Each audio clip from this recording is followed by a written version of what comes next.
Okay, so Shelley, I will turn the meeting over to you to introduce our speaker, and then Mr. Speaker, we will turn our time over to you. Well, I'm disappointed that I'm not able to be there today to meet Claude Cox in person, but I feel honored to introduce him. Claude has done some significant work on the history of Churches of Christ in Ontario, specifically Meaford, and that work has benefited a lot of us who have done further studies. So rather than try to rephrase things that Claude has already said, I'm going to read you the information that he sent to me. The Meaford Journals has under 1947 this item: November 6th, Claude Edward Cox, son of Ralph and Doris, attended church for the first time. I was 6 weeks old. I'm told that a number of the young women enjoyed passing me among themselves: Dorothy Parker Graham, Marion White Grieg, etc. So I grew up in that congregation with my parents, grandparents Cox, great aunt Edna, and now I realize a lot of other relatives, some of whom had also come from Cape Rich. I grew up with stories. Since my great-great-grandparents, Richard and Eliza Smith Cox, and Richard's brother, Joseph and his wife Sarah Davis, joined William Trout's small group of disciples in 1850, they had all come up from Erin, where Sister Leah Cox remained and married a disciple. Family history and church history were intertwined. My great-uncle, W.F. Cox, was an occasional visitor of my grandparents and great-aunt. There would be stories. I realized when I was still young that there were elderly people in the church who knew a lot about both church and family, like Joe Walker and Lizzie Vale. My dad knew a lot too, and had a good memory. Flash forward through high school in Great Lakes Christian College, Abilene Christian College, Knox College in Toronto, Union Theological Seminary in Virginia, and the University of Toronto. And I was teaching in the Department of Religion at Brandon, Manitoba. I knew about the Meaford families that had gone to Carmen, and my Aunt Edna had given me my great-uncle Claude's gold pocket watch that he had bought out there, with the name of the watchmaker and Carmen in Miami on the face. I found some relatives, and I'm sure that Claude had a wonderful time talking and learning stories with the relatives. This is when I came back from Manitoba and came to Barrie. I had among my congregants at the Barrie Church of Christ, Roy and Ruby Drake from the Poplar Hill Christian Church. Some connections were made. I began almost 40-year relationship with Grove Park Home as a chaplain. I was interested in people's stories and found it surprising how many people had ties to Meaford and had known people there. I learned about how people had gone out west to Manitoba and beyond, maybe to help with the harvest. I put together several volumes of life stories. At the same time, I began to teach at McMaster Divinity College, Old Testament and Hebrew, the start of a some 30-year relationship and counting. It was in Barrie that I married Elaine Webster, an ICU nurse at RVH who had come to Barrie from a farm near Lindsay. We have 3 children, Michael, Jason, and Laura, who are now adults. My interest in our Baptist and disciple past has continued through Restoration Heritage Days of the 1990s and a resulting book to the present, alongside other academic interests, in particular the Book of Job in its Greek translation and the Armenian translation of the Bible. Both those subjects belong in another arena, on another day. It's a pleasure to be here to reflect on a story that has occupied my mind for a long time. So thank you, Claude. We'll hand this session over to you. We really look forward to what you have to share with us.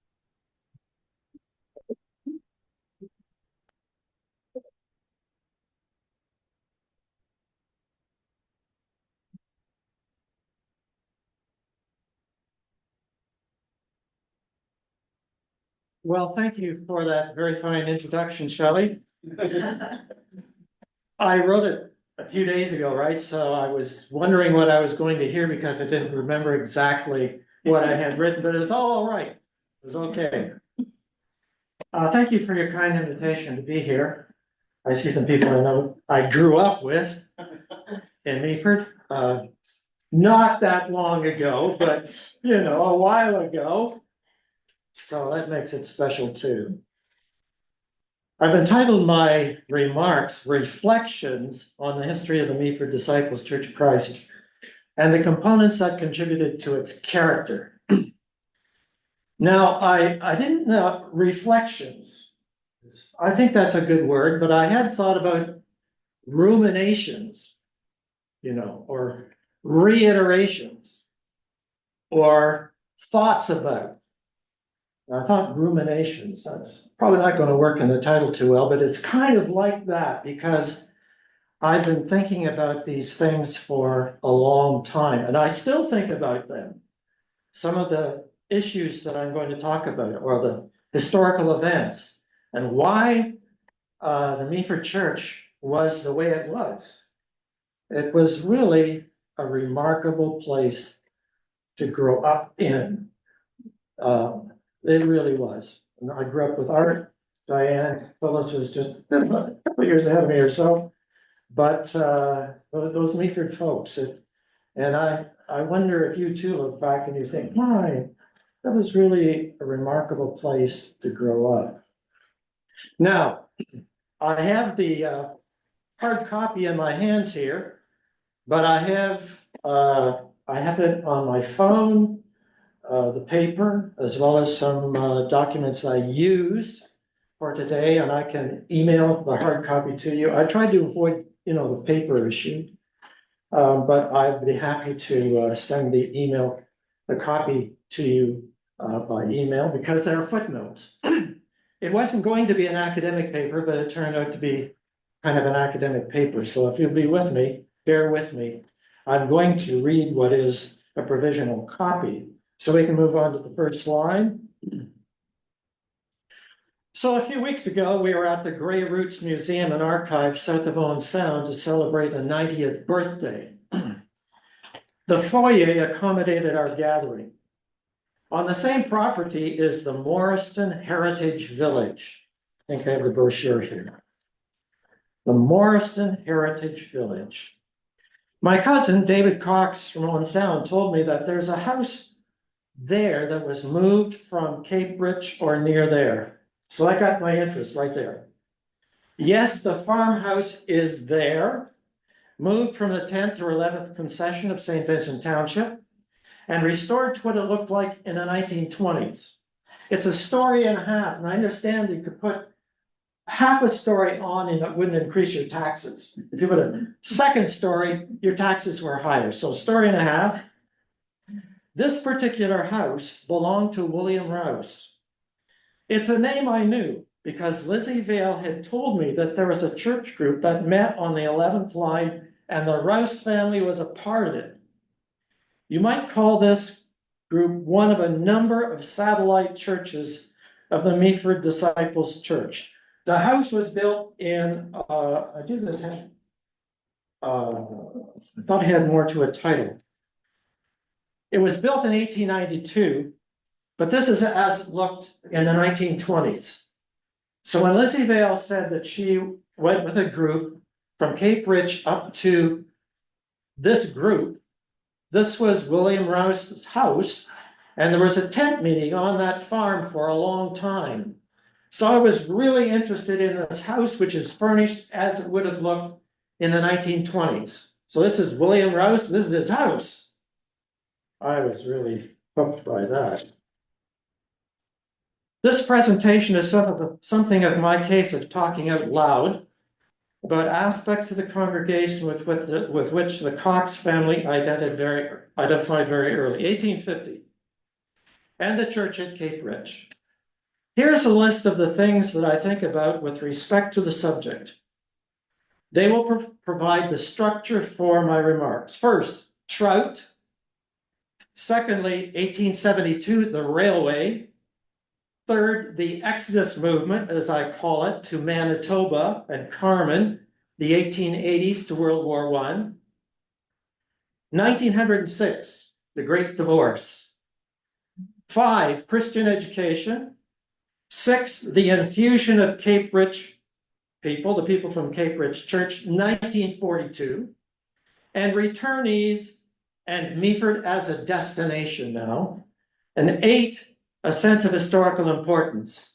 And then a little brief concluding remarks. Now, when I was a boy, there was a group of elderly members of the congregation, probably my age, right? Maybe younger. And these folks carried the story back through the decades. John Deegan sat near the front in the middle. Emma J, Mrs. J, sat in the middle section, about near the back on the aisle. Joe Walker, Joseph Walker, always sat about 3 seats behind us. And we sat about 4 or 5 rows back on the left side. Ford family joined us, next pew back after a few years. And Miss Tolton was still alive, and occasionally we gave her a ride home after church. Sam and Lila McKay, who lived at Centerville, sat in front of us. When Sam read the scriptures, he pronounced Psalms as Psalms. Now from the Psalms, which stood out for a child. There were still some kneeling benches. Mrs. J had one, as I recall, padded and now used as a footrest. The thing was, as I understand it, these kneeling benches, people turned around and knelt on them, right? There were some still there. Remember those? Yeah. As a kid, we don't have one of those in our pew. Florrie Tressler had candies for the children after church. So all the kids would head to her. Mrs. Secor lived just up Nelson Street and across the street. Henry Blanchard and his wife were there. There were numbers of people from Cape Rich. And only in recent years have I realized that many of these people, not all of them, were related to each other and me. For example, the Vales, Lizzie and Bill, Leighton and Frida Vale, the McCartneys, Norm and Hilda, the McIntoshes, Irene, the Dorns, Dick and his family. No one elaborated on these relationships. It wasn't necessary. My dad never told me, hey, that person's your cousin. Nobody said that. In spite of all the relatives, the congregation was not led by any particular family, as sometimes churches are. A copy of Ligon's Pioneer Preachers hung at the back, and at some point I would look at Ligon's Pioneer Preachers for names of people who had been to Meaford, and they were there. Jack Franklin was a song leader for many, many years. He had played in the town band, and he knew music. The hymn book was Great Songs of the Church, and it was a fine hymnal for its day. And Mr. Franklin often led great hymns, like Unto the Hills, 'Tis Midnight End on Olive's Brow, and Oh, Worship the King, especially. He had a little book, and he had lists. You know, we would have four hymns in worship. We had a whole bunch of those. And some of these songs came up quite a lot. And he had a tuning fork, used a tuning fork. You'd hear him hit this tuning fork, do-de-do-de-la. Yeah. And then we'd sing, right? I've always thought there was a certain British influence that remained in the church. If one looks at the building of 1887, the outside of the front of the building, which I think I'll show you eventually, with its clever use of paint, suggests a tower, such as the ones you would see like everywhere in Britain. All those Anglican churches, they'd have a tower. Next slide, please. Trout. Well, that's Elder William and Catherine McKinnon Trout. Beginnings root people in time and place, and to the extent that they are known, they continue to shape and inspire us. No individual was more central in shaping the early days of the Meaford disciples than William Trout. His father, Henry George Trout, emigrated from Westminster, England, as a private in the Queen's Rangers. And after 10 years military service in Fort Erie, he and his wife, Rachel Emerson, became early settlers in Erin. There were 6 sons, one of whom was William, born in 1801. At Erin, William Trout attended religious services led by one Donald McLaren. a Scottish Baptist, and he was baptized by him in a local creek. Now, Trout and the Trout family history tells us, his son tells us that immersion was quite a new thing at that time, and people came from all over to see William Trout be immersed. He attended meetings at the large family home of Elder John Menzies, who was the usual preacher. A meeting house was built on the Menzies farm, and Trout became, quote, second to the elder in the leadership of the congregation. The Trout family remained with the Norval Church, squeezing, until 1845. The family history tells a story that's significant for our interests at Meaford. William Trout once challenged Menzies on the propriety of examining baptismal candidates with the old, hard catechetical questions. Menzies pondered the challenge and responded, "Go on, have it your own way." And so he did. In 1841 or 42, Trout and Alexander Anderson were sent by the Norval Church on a preaching trip to Prince Edward County. About the same time, he attended the June meeting in Bedford, Ohio, a big annual evangelistic event amongst American disciples. Surely these were formative experiences for Trout. In the years 1843 to 46, Trout worked at Collingwood. He built mills in Owen Sound and at Sydenham Falls, various places. In Collingwood, Trout gathered a small congregation, and usually he would preside on Sunday mornings. This brings us to the year 1847, when, in the spring, Trout and his family moved to St. Vincent Township, where he bought 50 acres.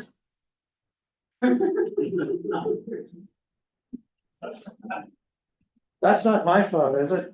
No, that's No. over here. It's over there. Okay, you had me worried, I think. I'm looking around, you know?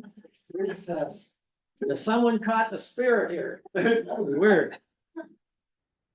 So, 1847, he comes to St. Vincent Township, buys 50 acres, 3 miles north of Meaford on the shore, lot 12, concession 6. Now, Donald McLaren and others, including Richard and Joseph Cox, had already moved from Erin to Cape Rich, and McLaren had gathered a church. Trout and his family attended McLaren's church, but they found that when they attended, there was no communion. Almost certainly this was because McLaren, as a Scottish Baptist of the English order,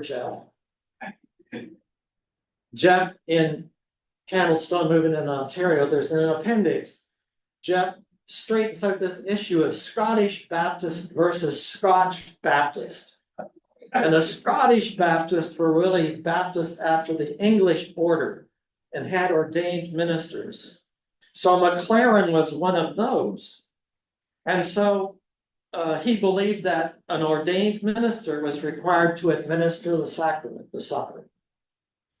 James Black had been another of Trout's teachers at Erin, and Black had arrived at the conclusion that an ordained minister was not necessary for the efficacy of baptism. This would have applied to communion as well. Black was reading Alexander Campbell as early as 1832, and Trout was exposed to Campbell's views. Now, the relationship between Trout and Black was a long one, and some 30 years later, Trout invited Black to Cape Rich to preach for 3 nights. This long relationship.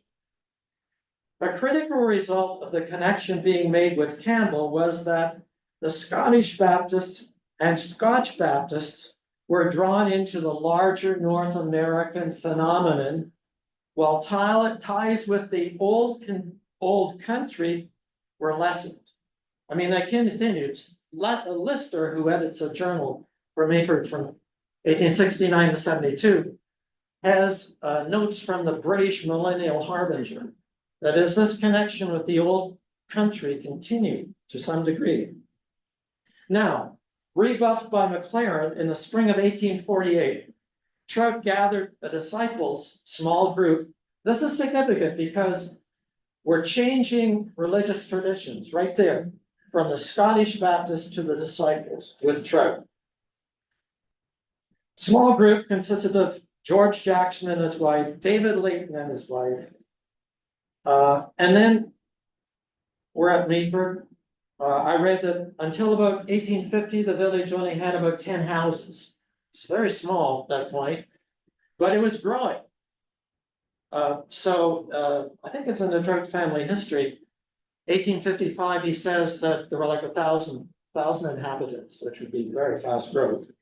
So in 1858, this group was meeting. The Williams family was an early addition as well to this small group. In 1858, the group could erect a building in Meaford on what became Nelson Street, just west of Sykes Street's the main street. Its members included the movers and shakers of the community. Now, this building eventually in my childhood was Ross Creighton's business. He sold farm implements. And then I think maybe it fell into disuse, but then it was the Back Street Cafe, which was kind of a bistro, kind of an upscale sort of restaurant. I was there various times. It was a very nice place to eat. I never took a picture of the building. Do any of you have a photo of that building when it was the Back Street Cafe? That's where the church met. And it seems to have had a balcony of some kind, because Joe Walker told me that the boys would be in the balcony and they'd throw down papers, throw down things on the congregation below, as little boys might do.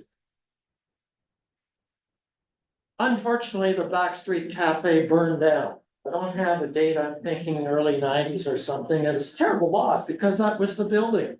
And as long as it was there, you knew this is where that group met from 1850. It's unfortunate. But the movers and shakers were part of that group. George Jackson from Yorkshire opened the first store in 1846, and after 2 years became the Crown Lands agent. David Leighton, a silversmith from Owen Sound, bought the business in 1845, then himself became postmaster until his death in 1895. He was also a councillor for the township and town. Municipal legislators included J.J. Johnston, Lorenzo Laundry, Francis Law, and Leighton. Other disciple families are Whitelaw, Mallory, Dorn, Vale, Carson, Raven, Jay, Williams, Ellis, Blanchard. That's not all of them either. This was the beginning. Trout brought disciples' theology and an evangelistic fervor to Meaford and the area around it. The message, with its appeal to rational thought at the hands of the individual, was one that resonated with the independent spirit of the pioneers. Numerous congregations sprouted up as people moved around and as evangelistic meetings were held in the Georgian Bay area. Think first like Greersville as one of those. Number 2. Slide number 2. I love trains. You love trains. I love trains. I should add, I have footnotes in the paper. Trout experienced a catastrophic loss on the night of February 21st, 1866, because he had built a mill up the Meaford, up the Big Head River, up towards what we called in my childhood the old dam. I don't know if everybody knows that today. And there was Devil's Doorstep. Yeah, there was a hill there, which we kids called the Devil's Doorstep, because it went, you could go a long way. You want to fall over there. But anyway, his mill burnt down. February 21st, 1866, in what we call now Trout Hollow, and his children were dispersed. John Muir, famous founder of the Sierra Club, worked for Trout for 2 years during the American Civil War, because Trout's mom did not want his boys to go fight, so he sent them to Canada, and they ended up Meaford. So he left, the kids got dispersed, and Trout himself after that fell into ill health, and eventually after his wife died, he lived with his daughter. So there's a real sadness after the burning of the mill. So the railway comes. What was far became nearer. Whenever I travel along Highway 26 between Collingwood and Meaford, as I pass along the shore at Craigleith, I wonder, I don't know how many times, it's every time I go by there, I wonder about the American evangelists from the south, from afar, as they passed along the shoreline on the train headed for Meaford. I mean, it's quite a sight. Eventually, there's a pretty little station there at Craigleith, if you remember. It became a restaurant eventually. It is just one of the most beautiful drives in the province. And these people came from afar. They're taking the train from Nashville, someplace in the south, and now they can go to Meaford, which is the end of the line. That's important too. No kidding. For me. Okay, it was the end of the line in a number of respects. The first train of the newly minted Northern Railway Company rolled into Meaford on November the 14th, 1872, arriving at the Sand Hill Station, which was over the hill from the high school for us. The station remained there above the hill for about 30 years before it moved down to the harbor, which is a more advantageous location and dramatic. But there was quite a hill coming out of there, and so the engines had to be quite strong. So there was already a north-south rail line connecting north from Toronto to Barrie, then to Collingwood, 1855. And then there was the Great Western Railway, which ran across southern Ontario east-west, which had come into operation in the 1850s. Such ease of travel, right? Such ease of travel. So the Northern Railway did not continue to Owen Sound. This is worth thinking about. The railway did not connect Meaford with Owen Sound. Rather, in 1873, the Toronto, Bruce, and Grey Railroad reached Owen Sound from the south, but no rail connection with Owen Sound was ever made. So at some point, you can take a stagecoach to Owen Sound. You know, I'm thinking Wild West and all that sort of thing. We still use that expression. When the kids were little, who's going to ride shotgun? That was right, the front passenger seat. Sometimes there were fights, who gets to ride shotgun? So that's, too much TV when I was a kid. So that had important consequences. Meaford was the end of the line, connected but isolated. Travel to Owen Sound, here's 1855, and thus points west and northwest was by daily stagecoach or steamer. Now, neither of these was very convenient or safe, not like a train. William Trout recalls making the trip from Collingwood to Meaford by steamer in 3.5 hours after being delayed by a storm. Where do you want to go, on the steamer or the train? And some of those steamers, those boats, they sank up there beyond Cape Rich, if they got that far. So most of the famous evangelists who came to Meaford did not make the trip on to Owen Sound. Some of them did, but many of them did not. 2 years after the rail link was built, Meaford became a town, 1874. 2 years after that, Benjamin Franklin of Indiana held evangelistic meetings, 1876. Franklin preached widely across southern Ontario, and in the 1870s, or as Don, in the Maritimes, Prince Edward Island. He was there a number of times. He had begun the American Christian Review in 1856, one of the leading journals of the time. After the death of Alexander Campbell, 1866, he was the most influential preacher and editor among disciples of Christ. Ed Broadus wrote that one time, and it's also in the Stone Campbell Movement Encyclopedia. So he was really, really important. Between 1876 and 1917, about 30 American preachers held meetings in Meaford. These might last a month and include meetings in Euphrasia and Cape Ridge. Usually they took place in the summer or possibly early in the new year, not over Christmas. There are some stories about this, like Neil, who comes in, this is in 1917, comes back in 1918. In the wintertime, he talks about how cold it was, really, really cold, and they were coming from Tennessee.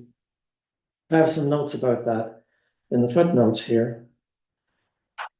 The list of preachers reads like who's who of well-known evangelists, including Alfred Elmore, who was a protege of Franklin, James A. Harding, that's for Art, who went to Harding, Daniel Summer, E.A. Elam, and Don Carlos James. Some came more than once. Indeed, Elmore and Harding were in Meaford 3 times each. There are only 2 Canadians in that list, James Kilgore and Samuel Keffer. It amazes me that there were all these connections. I mean, how did they know all these people that came? Well, there are some clues. Such meetings spurred the emergence of satellite congregations in and around Meaford. In Euphrasia, which was Greersville, and Cape Ridge, Greersville 1876, Cape Ridge 1868. And then there was a sometime meeting on the 9th line at the Duxbury Side Road, where it meets the 9th, early in the century. And a group that included William Rouse, the house, and met on the 11th line. I have some more details about that. In the Meaford journals, there's a record of his baptism, children's baptism, the Rouses, R-O-W-S, which they pronounce Rouse, as I understand it. None of these preachers was more consequential for his contribution to the future of the Meaford disciples than James A. Harding of Winchester, Kentucky, and then of Nashville. He held meetings, that's the language, 1884, 1885, 1896. In 1884, Harding held a debate on the mode of baptism with one T.L. Wilkinson before full houses in the Meaford Town Hall. 2 two-hour sessions for 6 days, and it was packed. Can you imagine? The debate caused a lot of acrimony in the community, but it was published in a handsome book in Toronto. And the recorder, I have it here, the debate was transcribed by one G.B. Bradley of the House of Commons reportorial staff. It's amazing. This guy from the House of Commons comes up. Amazing. And the book itself, I don't know if you've ever seen it or handled it. There was a copy of Meaford. I think that's the one I read, but it's a beautifully bound, beautiful book. In the archives. It's in the archives too. It's worth visiting the archive just to hold that book. It's really amazing. Now the debate got somewhat acrimonious towards the end. And Mrs. J told me that she was her family wasn't too keen that she should marry a disciple because they had kind of a reputation as debaters, right? And James A. Harding was one of them.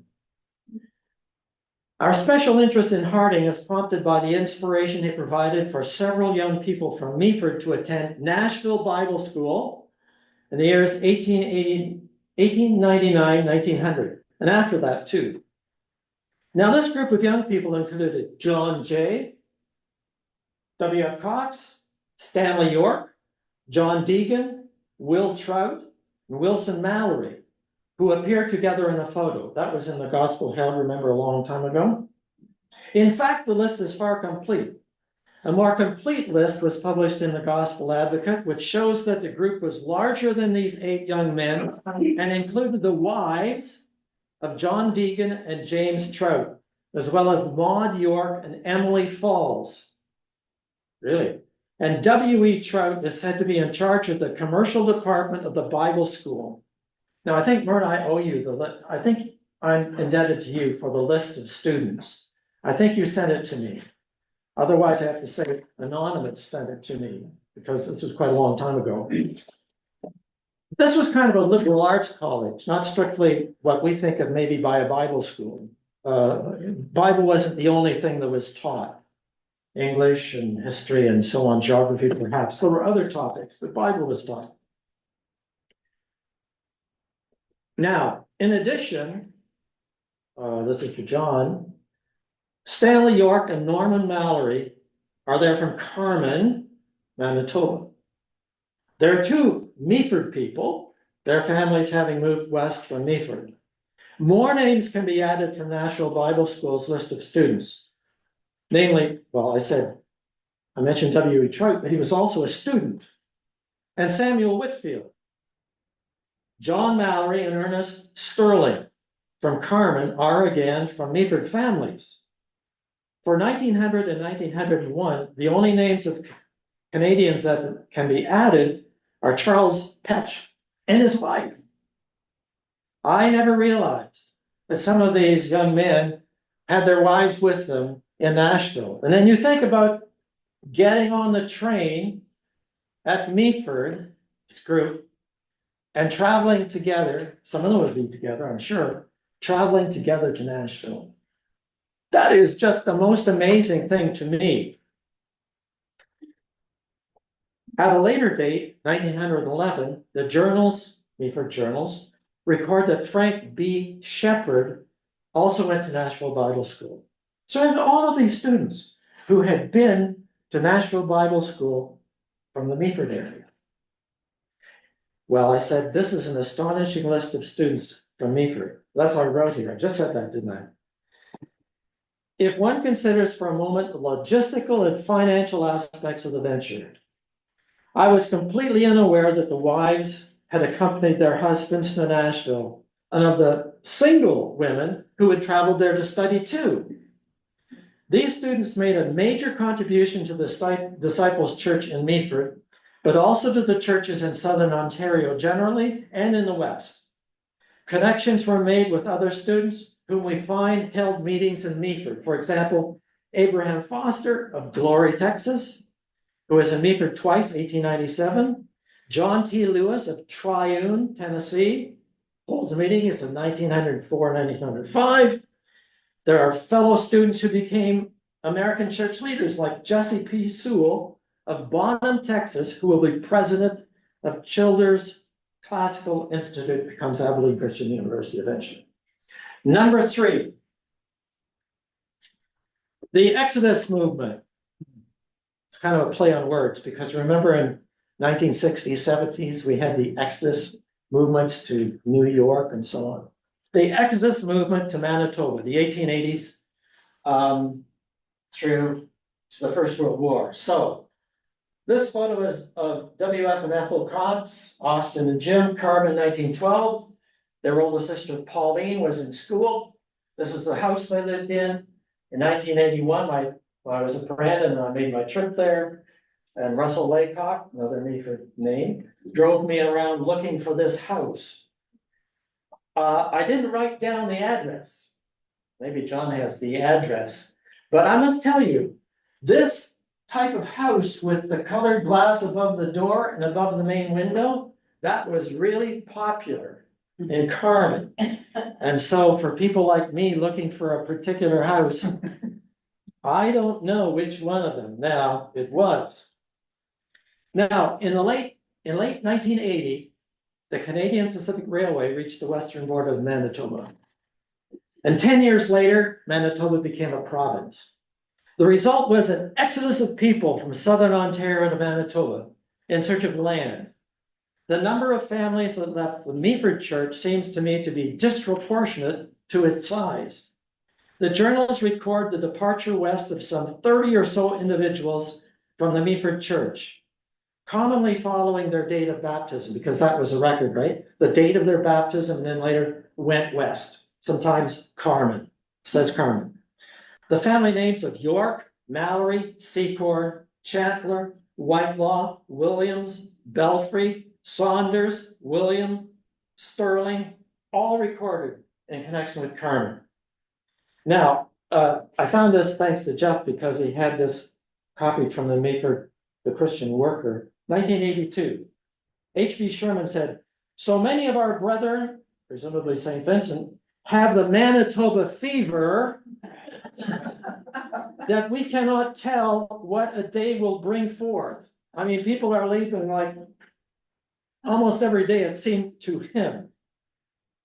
The list is not complete. For example, there's a Ralph Cox in my family, not my dad, who went west in 1898. And in 1900, he's farming south of Rathwell, where he bought a farm.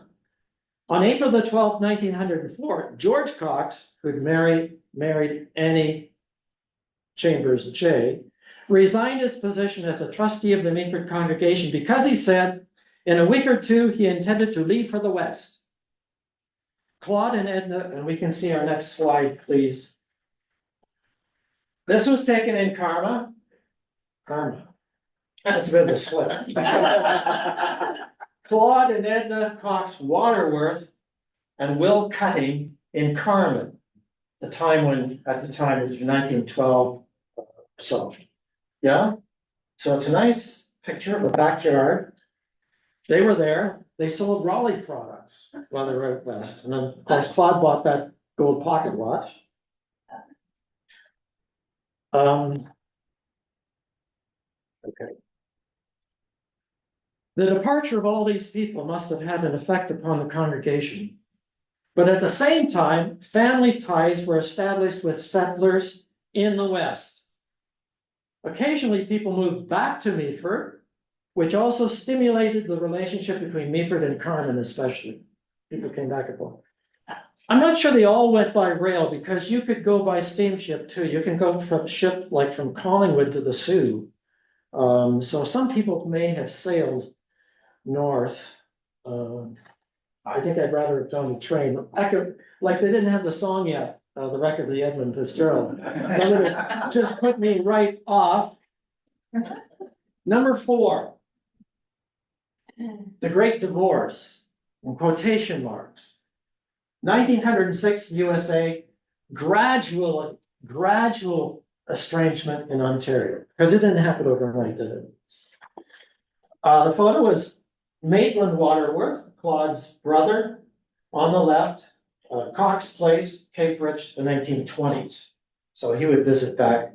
Claude was his brother. In 1906, the Churches of Christ were formally recognized as an entity separate from the Disciples of Christ in the American census. This acknowledgement of what already was washed over the border and across Canadian congregations. The divorce did not happen quickly in Southern Ontario. It was more of a growing separation. It wasn't until 1919 that the sign on the Meaford building was changed to Church of Christ. Because W.F. Neal, I think it is, no, J.L. Hines, I'm sorry. He's the one who came in 1917, back in 1918. He saw that the record was changed.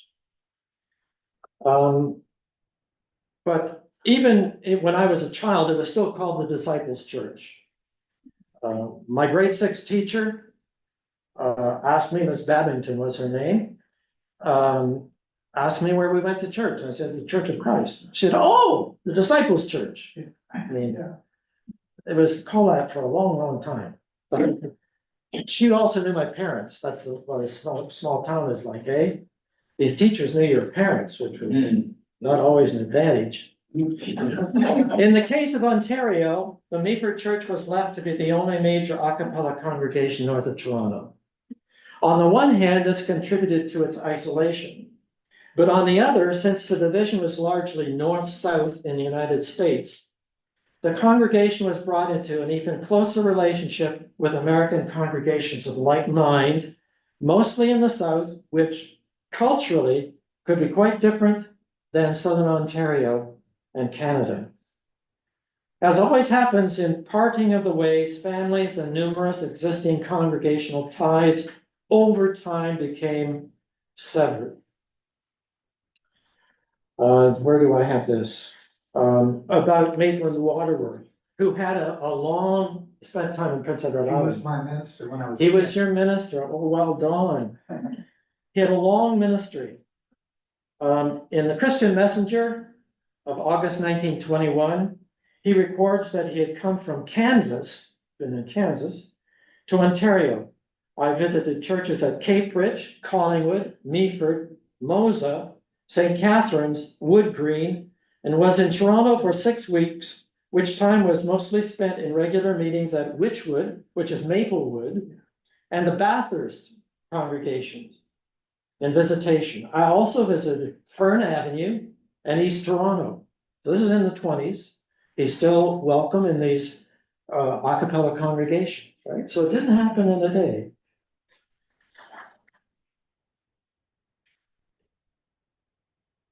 Yes. Ties with other a cappella congregations were strengthened. In my childhood, I remember the term digressives. I mean, the term was digressives, wasn't it? I was a child and people said the digressives. That was applied to these other folks. The time came when we didn't know each other anymore. If that was so, the connection with other a cappella congregations became stronger. In particular, I think, with Beamsville, where we as a family had quite a few relatives. The congregation seems not to have lost its pace after the formalizing of separation. The journals record a steady stream of visiting preachers, gospel meetings, and activities through the 20s, 30s, and beyond. In days before radio and television, not to mention cell phones, such contacts were educational, also educational in the sense that the visitors inevitably brought more news with them than the good news. Some of the most noted preachers of the day made their way to Meaford. For example, Don Morris, Dr. Don Morris, the president of Abilene Christian College, spoke at Sunday morning worship during a youth rally held on May the 17th, 1963. The president of ACC-ACU comes to Meaford. There was a continuing interest in evangelism near and far away. The congregation was part of an effort to start a church in Thornton, near Barrie, in 1961. I have a note here. Clyde Lansdale, who was at Meaford, preached there one Sunday a month. And he would, maybe Art went down with him too, but I certainly did. Young people like me, Art, would go down there with him in his Volkswagen Bug. My, they had a poor heater for the winter. And maybe we set up chairs and cleaned up. The nearby Barrie congregation started in 1962, but we would go down to this hall in Thornton.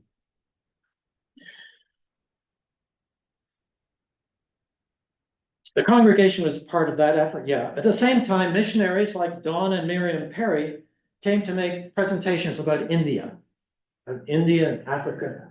And we'd learn lots of things, aside from the gospel. There would be slides and information about life on the other side of the world. This period seems like a distant time from the internet. So I have a little note here. I have some slides. Anyone want to see them? Number 5, Christian education and Great Lakes Christian College.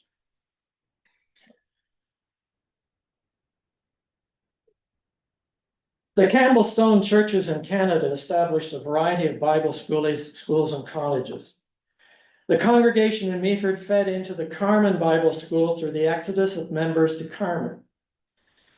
It was the recipient of the training in such Canadian schools that provided the training for ministers, like C.G. McPhee, who had studied at Maritime Bible and Literary College. The profound influence of Nashville Bible School has been recorded earlier. When I was in my early teens, when Phyllis Whitfield was home from Great Lakes Christian College, and was with our young people's group one evening. Now, why do I remember this? She was teaching us to sing the Hallelujah chorus from great songs of the church. Imagine!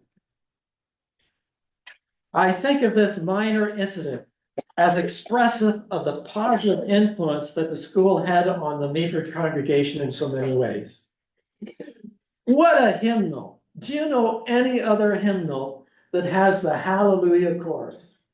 But Jorgensen put this in great songs of the church. I don't know, your congregation may have used it. Did you ever like sing the Hallelujah chorus? It was like, was it 10 pages or something under this hymnal? I mean, that's aspiration, isn't it? You include that in your hymnal. Now, Jorgensen did visit Ontario. Dr. Eleanor Robinson remembered when Jorgensen visited Bathory Street. Yes, indeed. That's just an amazing thing. What I wrote in 1990 in the Stone Campbell book remains true. It's hard to imagine the growth of a cappella congregations without Great Lakes Christian College. Not only has the college served the local churches, but it became a stepping stone for students who went on to colleges and universities in the South, especially Harding College, Abilene Christian College, to a lesser degree, Freed Hardeman College. And that was true of me and some other people here too, eh? That I'm making this presentation today is probably due to studying restoration history with Dr. Bill Humble at ACC. It's a wonderful course because it provided me with the larger context of the Baptist and disciple traditions that lie in the background of churches like Meaford in Southern Ontario. There's a photo in the journals that has long given me pause. I knew the photo before it appeared there, where it's found on page 128. Its title is 1922 Young People's Group. And I hope you have a copy of the Meaford journals. I should have brought my copy and I'm going to show you the front page of it in a moment. There are 24 young people. C.G. McPhee, the minister from 1921 to 24, stands in the middle. That photo is equaled by another that I didn't know previously of a group of some 23 young people, late 1890s, young people's group gathered at the James Trout House on Trowbridge Street. These young people represented a primary interest of congregational life. And as the years went on, this same interest fostered large vacation Bible schools, 1950s and 60s. I have a newspaper page, it's in an envelope out there, Meaford Express, and it's all these vacation Bible classes from the Meaford Church. 159 students, 159 kids, 2 teachers in each class. I mean, Walter Dale, yeah, and Clyde Lansdale had just come. He's in one of the photos. Walter was teaching him the ropes, I guess. But I mean, that was really something. Today, the fire department would be visiting you. So these big vacation Bible schools, and all the kids in town are there. All the kids in town.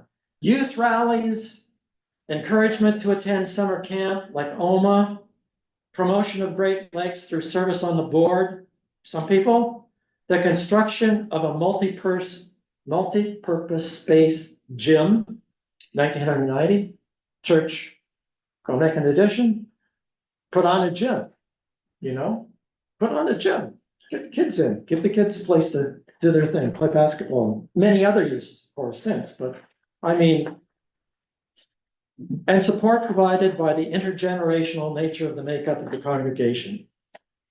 So I'd been to OMA, and in the class I had that year, I don't remember the teacher, but we had a book. It was all about the world, the cosmos.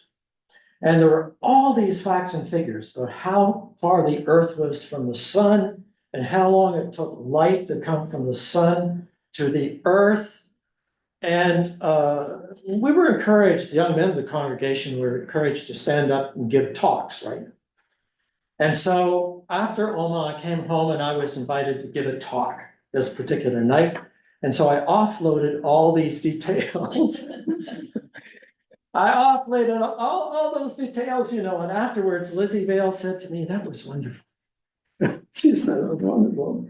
I look back on that. The only reason I remember it is that she said that, because I thought, why? Oh my.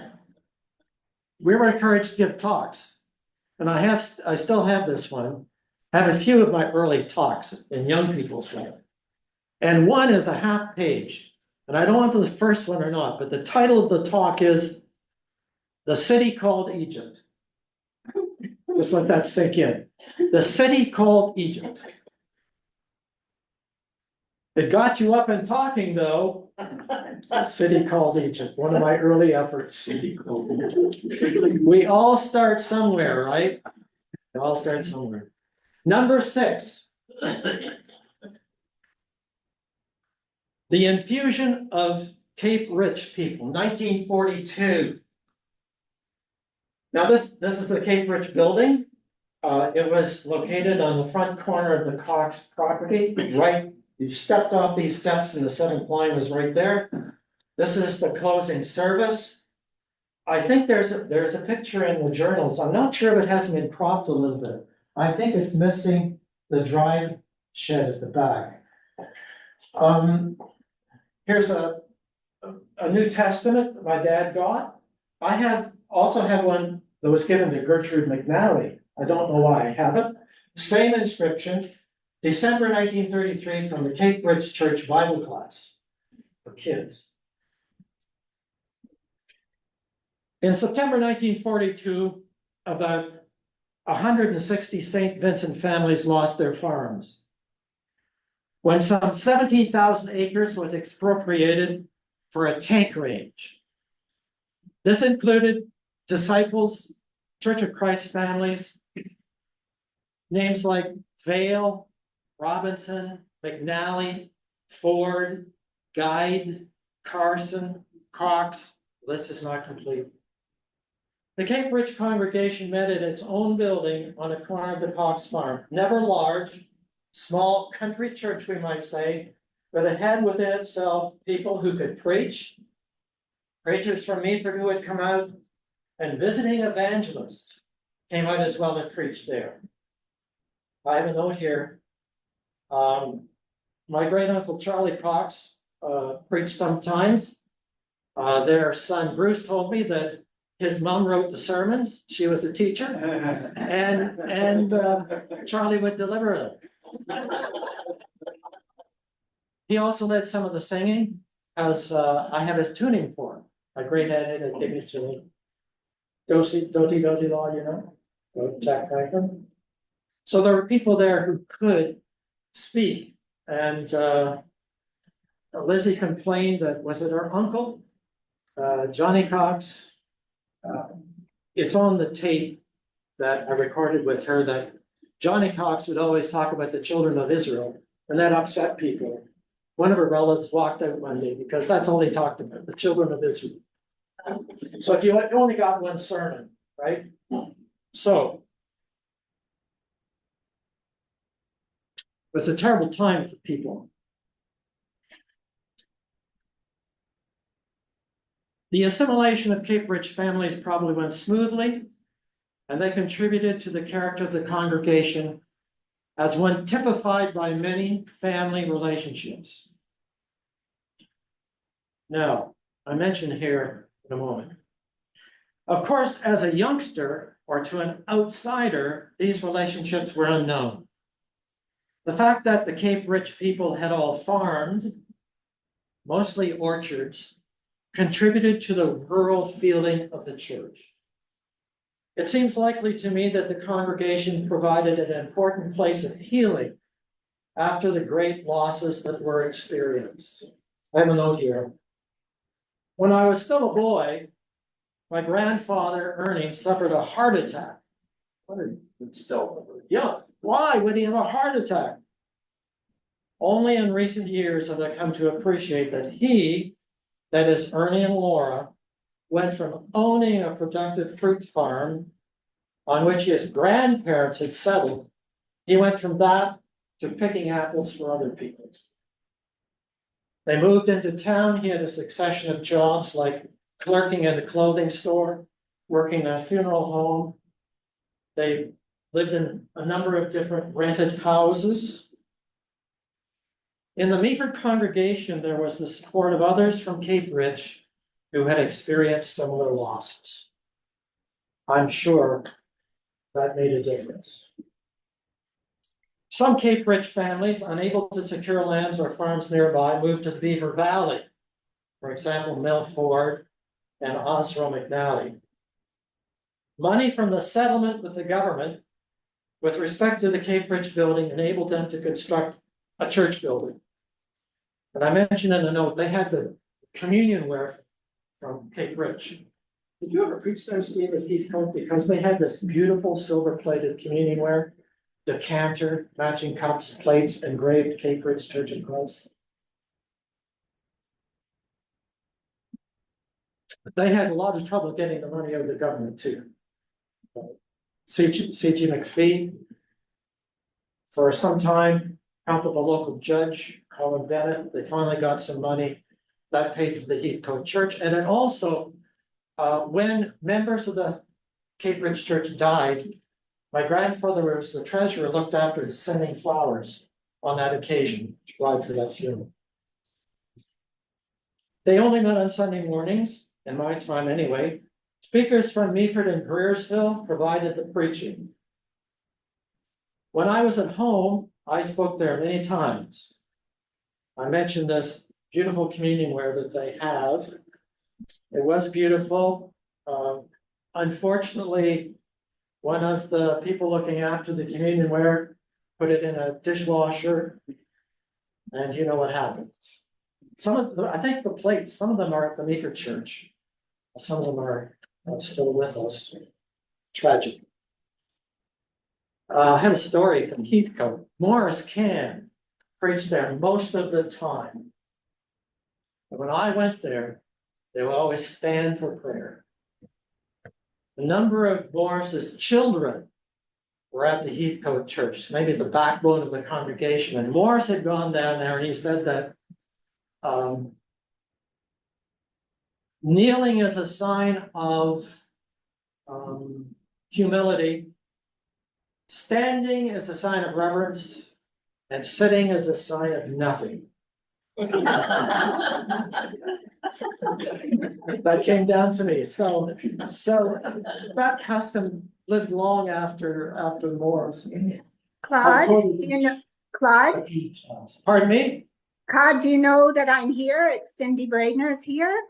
Oh, Listening to Cindy! you. So that was my grandfather.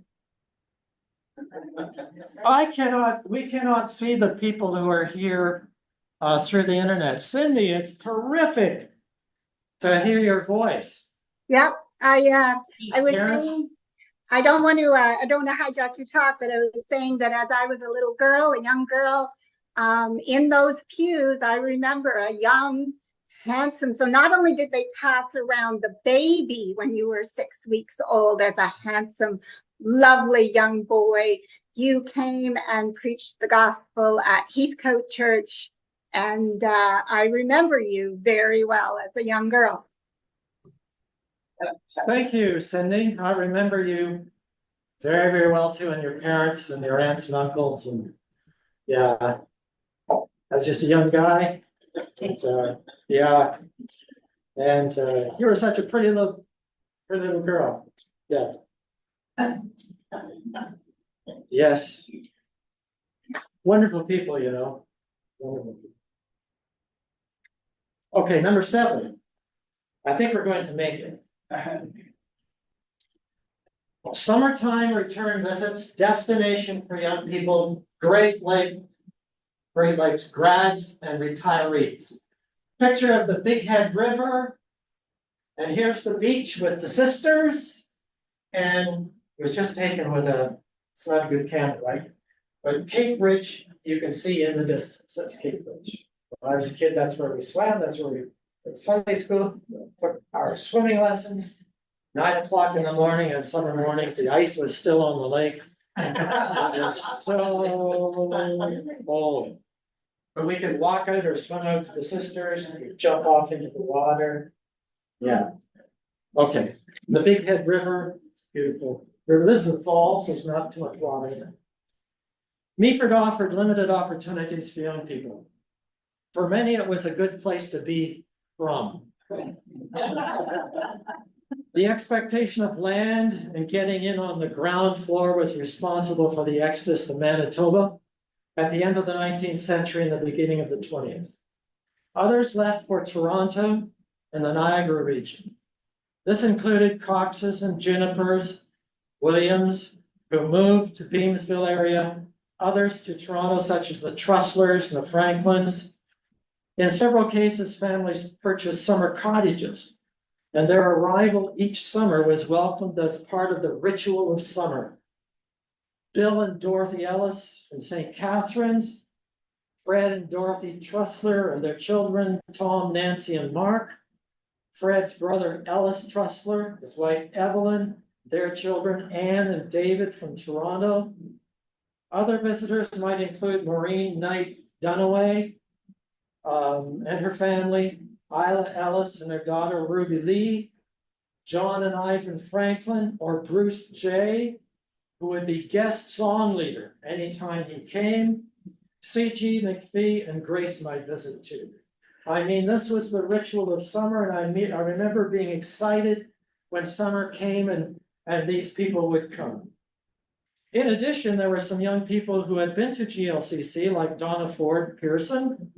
Still others were graduates who moved to Meaford, perhaps because they had friends here, like Morris and Donna Pickard. Sue married Paul. Harvey Cramp came, her parents. The Yeagers retired to Meaford from Hamilton. It's just a few people I mentioned. Later on, the Williamses. The Trustlers, Fred and Dorothy, retired to Meaford, and eventually, more recently, Nancy and Brent Flanagan. This exodus from the cities to Meaford is not finished and is indicative of one aspect of the area's population growth. People are drawn to its natural beauty. The influx of young people and older people contributed to the gene pool and added numbers of talented people who were already there. If in the past there was more of an intergenerational complexion because of the changing pattern of baby boomers, growth from without and some from within continues. Number 8, we're almost at the end. We're not isolated though, at the end of the line. Number 8, a sense of its historical importance. From a young age, I realized that the congregation had a rich and significant history. From its inception, I saw Joseph Walker sitting behind me, my grandparents from Cape Ridge. I noted the kneeling benches between the pews. I mentioned Mrs. J. I heard Lizzie Vale give funny monologues at special occasions. The congregation's Minnie Pearl. Was she ever talented? You know, was she? And your mom was talented too. I mean, really. Congregation's Minnie Pearl. I listened with interest to people who came from places far away, who spoke perhaps with a southern accent. Some of them learned people who come to the end of the railway line. On a more general note, the steam engines, those monsters, were still coming to the station near the harbor. Like other kids, I'd put a penny on the track and wait for the train to roll over it, and then pick up the flattened souvenir. This train would leave the station and make its way past near the high school, underpowered because of the steep incline. And at noon, the whistle would blow at Knight's factory, 12 o'clock. I read the Trout family history. It's online. It's online. If you haven't read it, you have an interest in pioneer life or the Meaford Church or Erin or wherever. It's just a wonderful, wonderful book. Like others before me, I went south. This didn't seem like a strange thing to do, just as it had not seemed strange when a young Alabaman became the preacher. Didn't seem strange to us. Mind you, he had married a local girl, but it didn't seem strange. As it happened, at ACC, I was introduced not only to the context from which some preachers of long ago had come, but to the larger pattern of what I call for here, the Campbell Stone movement. Well, it's difficult to use this language because Stone died in 1844. And the Christian connection that we know, such as it existed in Southern Ontario and Toronto and so on, came from New England. So I don't know, some of you probably know to the extent Barton W. Stone was read here. And then our story is different, isn't it, in some ways? And with respect to Meaford, that step that Trout took, he leaves the Scottish Baptists, and then it's a group of disciples. It seems to me that's a decisive step that was taken. It was the new country instead of the old country. It was a different path. Yeah, that's one of the things I think about.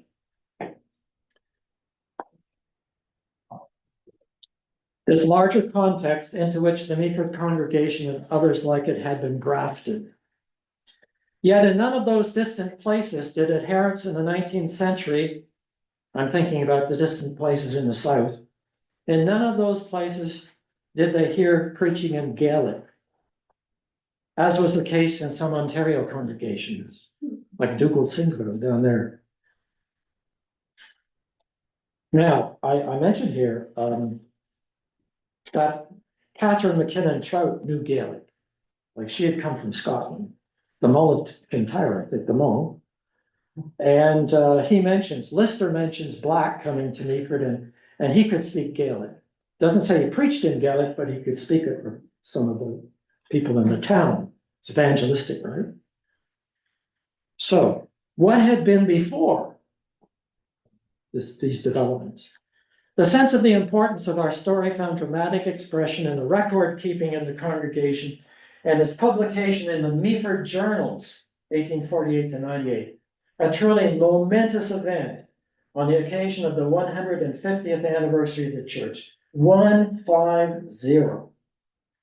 We will always be indebted to Jean Ellis, formerly the town librarian, Jim and Pauline Ford, Art's parents, for reproducing the notes of the record keepers of past generations. I leaf through the entries in the book. I see the history of the congregation, the story of the town unfold. I see the name Price Mallory, who I note was baptized in 1869, years before the big meetings held by Benjamin Franklin. I think, wow, because he was one of the land brokers, Price Mallory, and in Cape Ridge.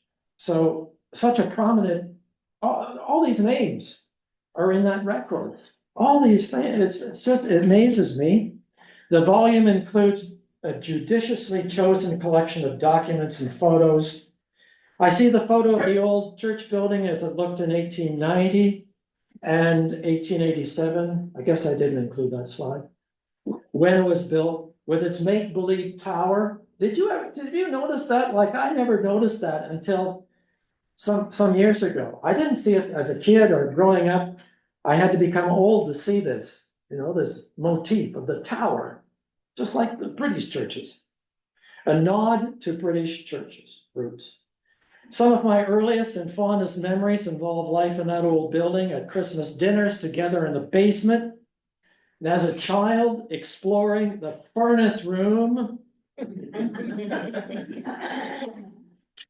Huge furnace, its coal bin, and finding the secret stairs that led from the basement up into the baptismal candidates' room above.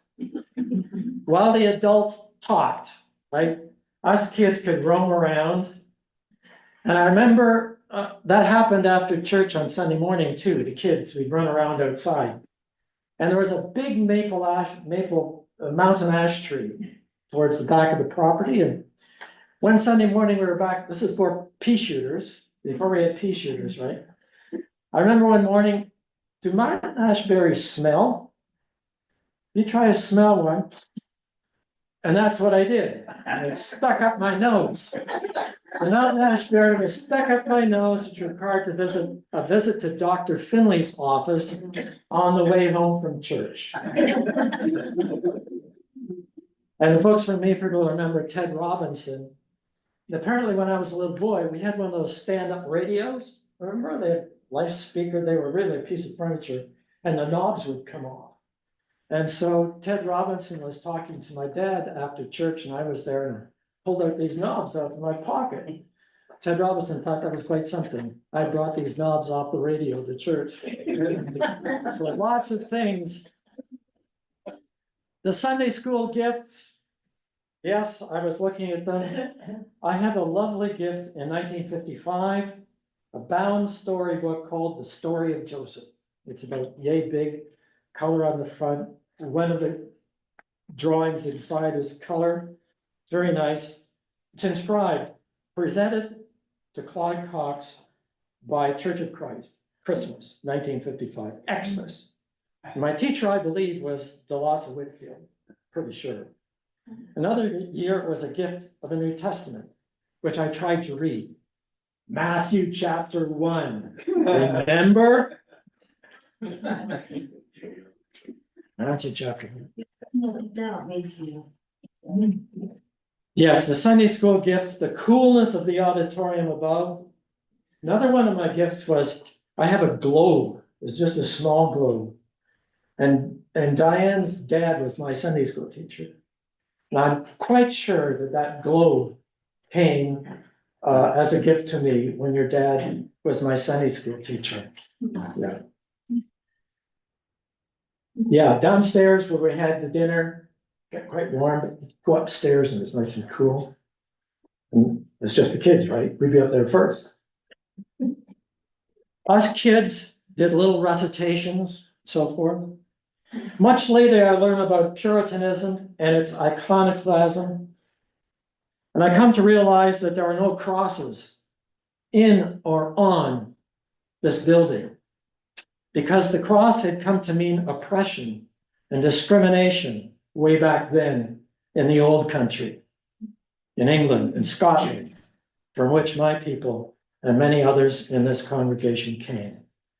Last slide. Printing's not as big maybe, because I have only a remark to make.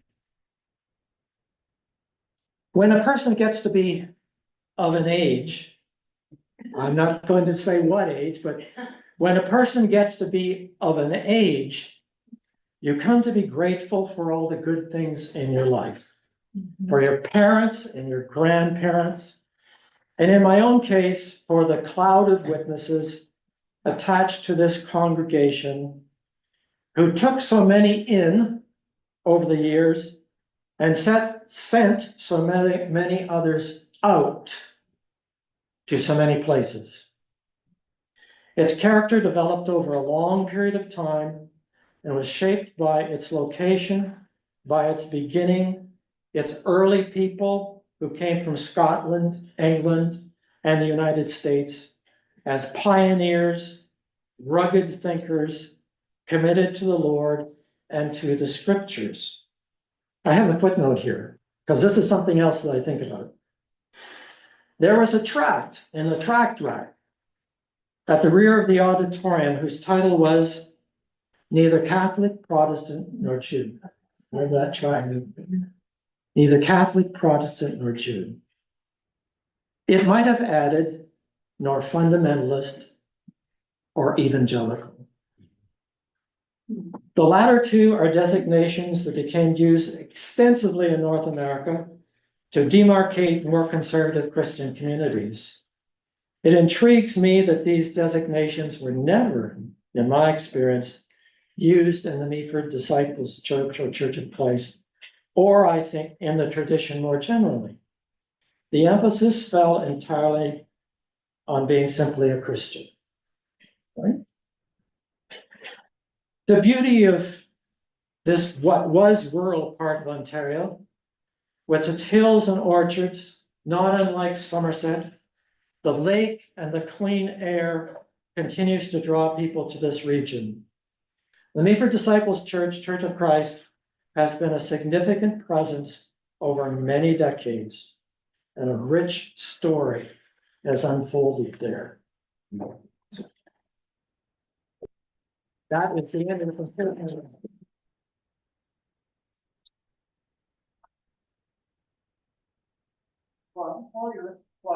While you're up there, would you talk about the items that you brought that you have on display?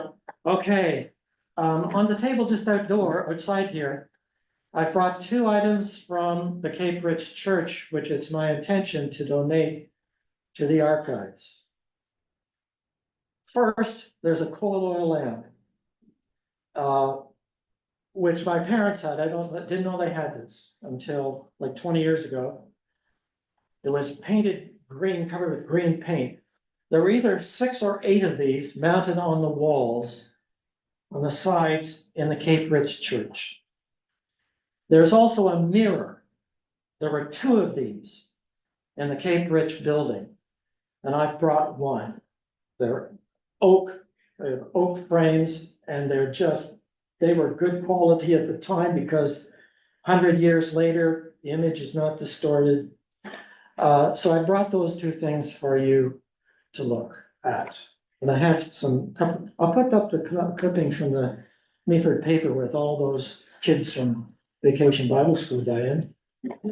Yeah, but those 2 things are the most important. And they came to me, the coal oil lamp from my parents, and the mirror was given to me by Bruce Cox, who was my father's first cousin, son of Charlie and Marion Cox.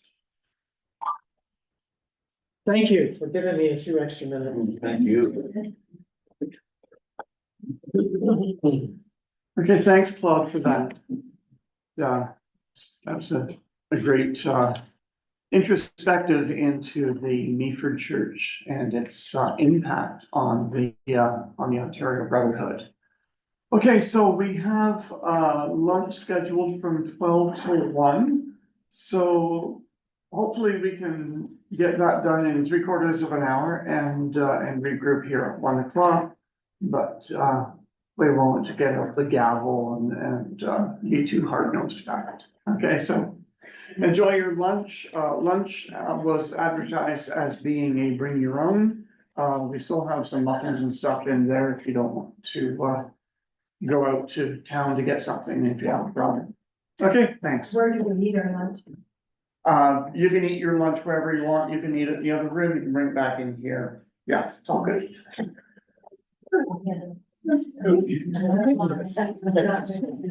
Yeah.